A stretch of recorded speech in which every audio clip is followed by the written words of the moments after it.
"Where's Papa going with that axe?" said Fern to her mother as they were setting the table for breakfast.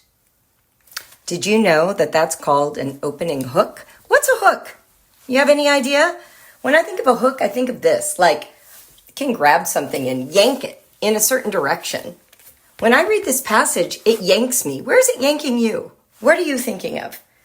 You wonder about the axe? Me too. Like at breakfast time? What could be happening in this passage? Why are we reading it?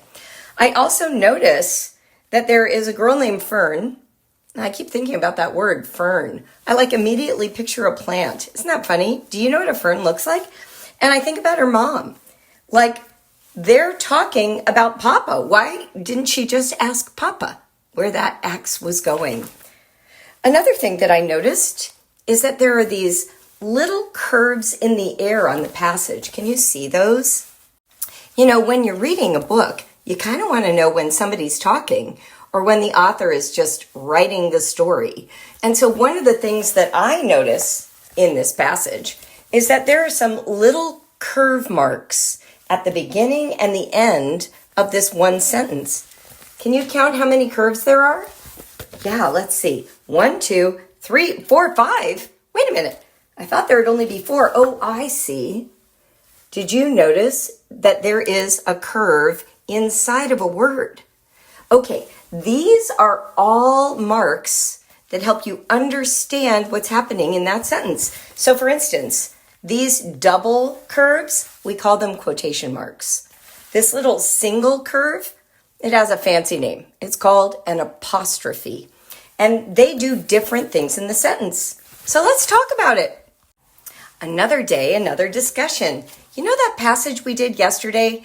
It had the word breakfast in it. And I know we love breakfast. What's your favorite one? Pancakes? Mine is scrambled eggs and oatmeal. I know you know that. I eat it every day.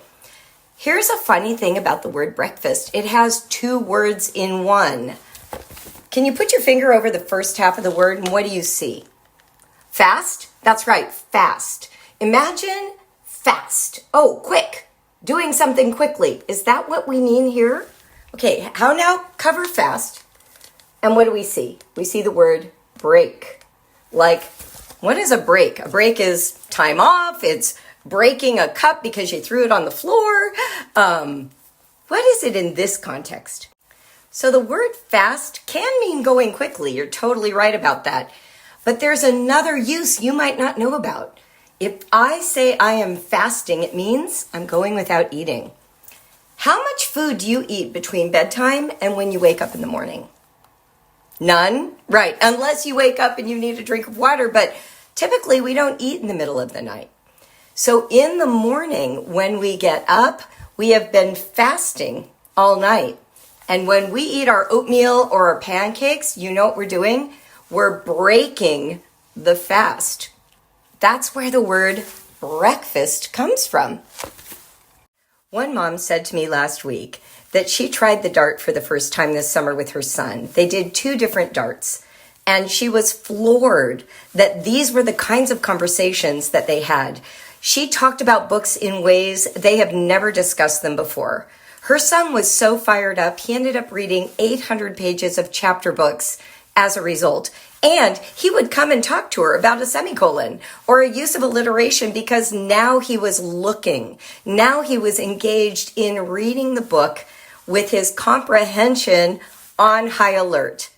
If you want to know how to talk with your kids so that they actually learn, not how they chug through a worksheet, come to Brave Writer. We've been doing this for 25 years. We know how to grow you as an educator, and we know how to turn on the lights in your kids.